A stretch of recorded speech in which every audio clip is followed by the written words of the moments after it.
এখানে 5500 watt panel. এখন বাজে 10:30 সকাল। আর 3 গুড়া 3 ইঞ্চি ডেলিভারি, 50 ফুট নিচ থেকে পানি উঠতেছে।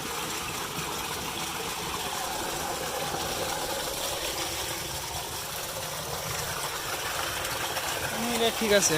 এখন তো চৈত্র মাস, ওয়াটার লেভেল নিচে চলে গেছে প্রায় এর জন্য পানিটা একটু কম। এই হচ্ছে বোরিং, এই পুকুরের জন্য করা হয়েছে। আজকে সকাল 8টা থেকে চালু হয়ে গেছে।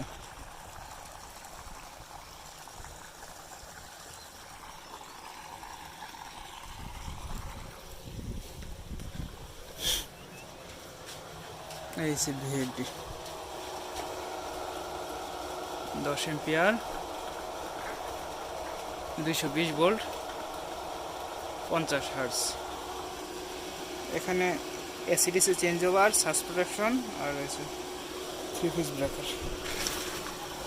এখান থেকে প্রায় 150 ফুট দূরে প্যানেলটা লাগানো হয়েছে। এই যে তারটা দেখা যায়, এটা হচ্ছে অ্যালুমিনিয়াম D11 তার।